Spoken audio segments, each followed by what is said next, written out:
नमस्कार, welcome to career 247। मैं हूं प्रशांत धवन। नाउ रिसेंटली आपने देखा होगा ये दो वर्ड्स इजराइल और प्रियंका गांधी, ये बहुत ही ज्यादा न्यूज में है। यहाँ पे आप देख पाओगे इजराइल के ambassador recently Indian politician Priyanka Gandhi से भिड़ पड़े। नाउ प्रियंका गांधी आज के समय, जैसे आप लोग जानते हैं, कांग्रेस पार्टी से मेंबर ऑफ पार्लियामेंट है। इन्होंने गाजा के इशू को लेकर एक ट्वीट करी जो इजराइल के जो एम्बेसडर है टू इंडिया, इनको पसंद नहीं आई। नाउ यहां पर किसने क्या कहा है ये जानते हैं, और साथ ही साथ देखो इजराइल के साथ ग्लोबली क्या हो रहा है ये भी जानना आपके लिए इंपॉर्टेंट है।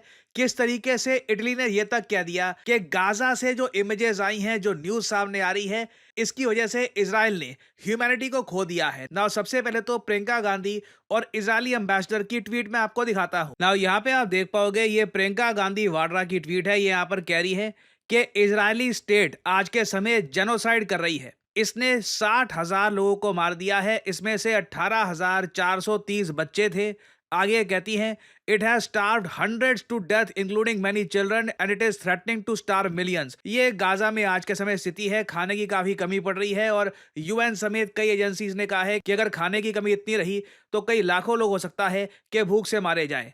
आगे कहती हैं, enabling these crimes by silence and inaction is a crime in itself. और फिर ये कहती है कि भारत सरकार आज के समय जो बिल्कुल चुप है, ये शेमफुल है। भारत सरकार को आज के समय फिलिस्तीन के लोगों के साथ खड़ा होना चाहिए। नाउ आप देखोगे इस इशू को लेकर भारत में कई लोगों ने प्रोटेस्ट भी किया है। इधर आप देख पाओगे ये कुछ हफ्ते पहले का आर्टिकल है। कई मैकडोनल्ड्स आउटलेट्स के बाहर इस तरीके से दिल्ली में प्रोटेस्ट हुए और इजराइल के अगेंस्ट नारे लगाए गए। मुंबई में भी सीपीआईएम जो पॉलिटिकल पार्टी है, इन्होंने कहा कि ये प्रोटेस्ट करना चाहते हैं लार्ज स्केल फिलिस्तीन के सपोर्ट में, मगर बॉम्बे हाई कोर्ट ने रिजेक्ट कर दी सीपीआईएम की प्ली, ये कहकर कि गाजा के लिए बोलना पेट्रियोटिज्म नहीं है, take up issue of our own country. तो कई हफ्तों से आप देखोगे ये जो इशू है ना गाजा का, भारत में बहुत ज्यादा एक बर्निंग टॉपिक बना हुआ है। कई लोग हैं जो बहुत ज्यादा स्ट्रांगली फील करते हैं कि इजराइल जो कर रहा है गाजा में ये बहुत गलत है। और जिस तरीके से एक एक करके यूरोपीय देश अब इजराइल की निंदा कर रहे हैं, भारत को भी इजराइल की निंदा करनी चाहिए। नाउ किन यूरोपियन कंट्रीज की मैं बात कर रहा हूं ये मैं आपको दिखाता हूं। तो कई हफ्तों से आप देखोगे ये जो इशू है ना गाजा का, भारत में बहुत ज्यादा एक बर्निंग टॉपिक बना हुआ है। कई लोग हैं जो बहुत ज्यादा स्ट्रांगली फील करते हैं कि इजराइल जो कर रहा है गाजा में ये बहुत गलत है। और जिस तरीके से एक एक करके यूरोपीय देश अब इजराइल की निंदा कर रहे हैं, भारत को भी इजराइल की निंदा करनी चाहिए। नाउ किन यूरोपियन कंट्रीज की मैं बात कर रहा हूं ये मैं आपको दिखाता हूं। सबसे पहले अगर हम देखें जर्मनी में, जैसे आप लोग जानते हैं, हिटलर की रिजीम के अंडर 60 लाख ज्यूज को मारा गया था, और जर्मन्स हमेशा काफी गिल्टी फील करते हैं उस वजह से। और हिस्टोरिकली आप देखो जर्मनी ने ना इजराइल की निंदा सबसे कम करी है, मगर गाजा में सिचुएशन इतनी खराब हो गई है कि जर्मनी ने भी आर्म्स एम्बार्गो लगा दिया है आज के समय इजराइल पर। मतलब कि ये कह रहे हैं कि ये किसी भी टाइप का वेपन अब इजराइल को नहीं बेचेंगे। हालांकि लगता नहीं है कि इजराइल को आवश्यकता भी होगी इसकी, मगर ये आर्म्स एम्बार्गो लगाना है बहुत ही बड़ा मैसेज सेंड करता है। जर्मनी आज के समय प्रॉपरली इजराइल के अगेंस्ट खड़ा हो चुका है। बाकी कंट्रीज की अगर मैं बात करूं, ऑस्ट्रेलिया बहुत ही इंपॉर्टेंट कंट्री, यूरोपियन नहीं है बट एक बहुत ही इंपॉर्टेंट वेस्टर्न कंट्री। ऑस्ट्रेलिया ने कहा है कि इसी साल ये फिलिस्तीन को एक कंट्री मान लेंगे। बहुत बड़ी स्टेटमेंट है। फ्रांस कह रहा है कि हम रिकॉग्नाइज कर लेंगे फिलिस्तीन को एज ए कंट्री। यूके कह रहा है हम कर लेंगे। कनाडा, माल्टा, उसके अलावा रिसेंटली हमने देखा है नॉर्वे, आयरलैंड, स्पेन, स्लोवेनिया, एक एक करके कई यूरोपियन देश अब इजराइल के अगेंस्ट खड़े हो चुके हैं और फिलिस्तीन को अब वो एक प्रॉपर कंट्री मान रहे हैं। अब ऐसे टाइम में देखो भारत जैसा देश क्या बोलता है, ये बहुत ही ज़्यादा मैटर करता है। वैसे आप अगर इंडिया की ऑफिशियल पॉलिसी देखो तो हम लंबे समय से फिलिस्तीन को एज ए कंट्री मान चुके हैं। भारत एक्चुअली पहला नॉन अरब कंट्री था जिसने खुलकर कहा कि फिलिस्तीन एक देश है। हिस्टोरिकली हम फिलिस्तीन के बड़े सपोर्टर रह चुके हैं। अभी भी भारत मिलियंस ऑफ डॉलर्स की एड भेज रहा है फिलिस्तीन को। बट रीसेंट टाइम्स में जिस तरीके से स्पेन ने, जर्मनी ने, बाकी के यूरोपियन कंट्रीज ने आलोचना करी है इजराइल की, हमने आप कह लो उस लेवल की आलोचना नहीं करी। कहीं ना कहीं इंडिया ने रिस्ट्रेंट दिखाया है। अब इसके कई जियोपॉलिटिकल रीजन भी हैं। इजराइल ने अब फॉर एग्जांपल ऑपरेशन सिंदूर में भारत की बहुत हेल्प करी है। रिसेंटली ये बात बेंजामिन नेतन्याहू ने कंफर्म कर दी है कि ऑपरेशन सिंदूर में इजरायली वेपन्स काफ़ी यूज़ किए गए थे। और आज के समय यूएसए के साथ हमारे जो भी रिलेशन आज के समय कहीं भी जा रहे हैं, इजराइल काफ़ी हद तक स्टेबल है। आपको कभी अचानक से इज़राइल से सुनने को नहीं मिलेगा कि इज़रायली प्राइम मिनिस्टर अचानक से इंडिया के अगेंस्ट बोल रहे हैं। तो आप जियोपॉलिटिकल इक्वेशन कह लीजिए, कुछ भी कह लीजिए, इंडिया ने अभी तक इज़राइल के अगेंस्ट ओपनली कोई नेगेटिव कमेंट नहीं करी है। अब सिंस प्रियंका गांधी जी कांग्रेस की बड़ी नेता हैं, ये यहाँ पर डिमांड कर रही है कि इंडिया को आज के समय निंदा करनी चाहिए इज़राइल की। इसके रिस्पॉन्स में जो इज़राइल के एम्बेसडर हैं टू इंडिया, रुवेन अज़ार, इन्होंने ये कमेंट करी कि देखिए इज़राइल ने 25,000 हमास के आतंकवादियों को मारा है। अब देखो, जो ये फिगर है ना कि इज़राइल ने 60,000 लोगों को मारा है, इसके दो एंगल आपको मिलेंगे। जो लोग इज़राइल पे आरोप लगा रहे हैं वो कह रहे हैं कि 60,000 सिविलियन मारे गए। इज़राइल कहता है कि सिविलियन नहीं, 60,000 में से 25,000 मरे हैं हमास के आतंकवादी। और जब इन आतंकवादियों को ये मार रहे थे तो इज़राइल का कहना यह है हमास काफ़ी बार निहत्थे सिविलियंस को आगे धकेल देता है।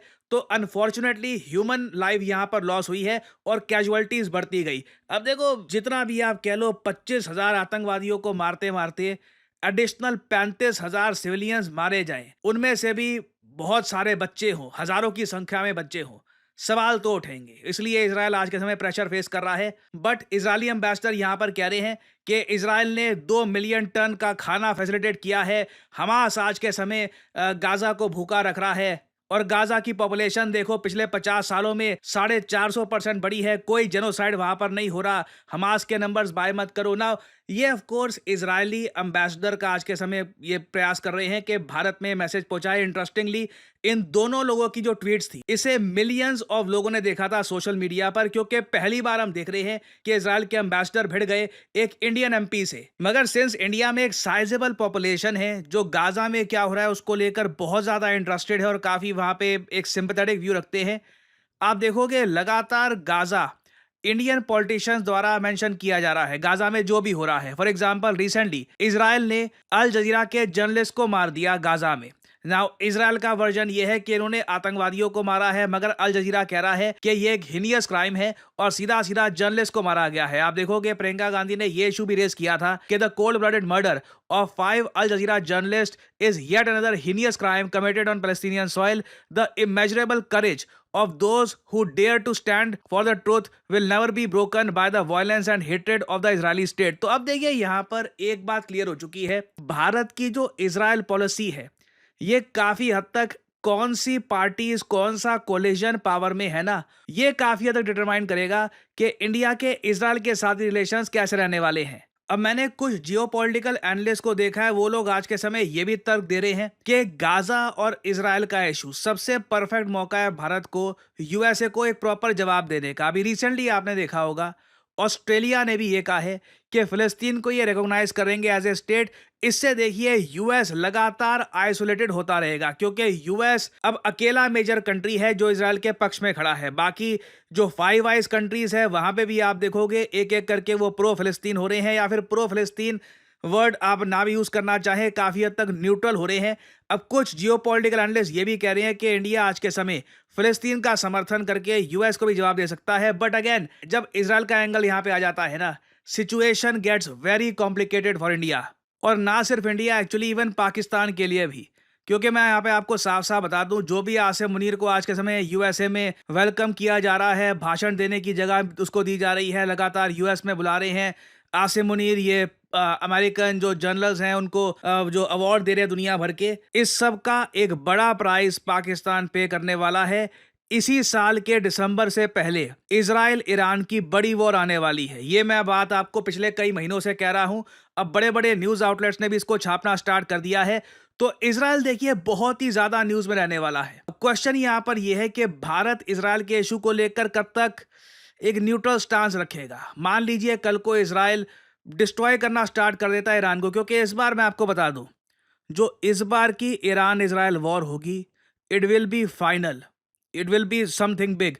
लास्ट टाइम भी आप अगर देखो, इट वाज नथिंग स्मॉल। मतलब तेहरान में इन लोगों ने बॉम्बिंग करनी स्टार्ट कर दी, ईरान का काफी नुकसान किया। ईरान ने भी उसके रिस्पॉन्स में काफी मिसाइल बरसाए इजराइल पर। It was pretty bad. Iran ने एक बार को यूएस के जो मिलिट्री बेसेस हैं मिडिल ईस्ट में, उन पर भी मिसाइल बरसाने स्टार्ट कर दिए थे। तो उससे भी बड़ा युद्ध बहुत ही जल्द आने वाला है और इसका इम्पैक्ट आप इंडियन पॉलिटिक्स में भी देखेंगे। तो ऑब्वियसली अपडेट्स आएंगी इससे रिलेटेड, मैं आपके लिए अपडेटेड वीडियोस लाता रहूंगा। और फाइनली यहाँ पे आप लोगों से मैं एक सवाल ही पूछूंगा। क्वेश्चन ये है कि हाल ही में पीएम मोदी ने ये एक आर्टिकल शेयर किया है कि भारत को सिकल सेल डिजीज फ्री बना दिया जाएगा। किस साल तक? ये है यहाँ पे आपकी ऑप्शन 2050, साल 3000, 2030 या 2047। कमेंट सेक्शन में करिए उत्तर। जो लोग देंगे सही आंसर उनकी कमेंट को मैं दे दूंगा हार्ट, ताकि बाकी लोग समझ पाएं कि सही उत्तर क्या है।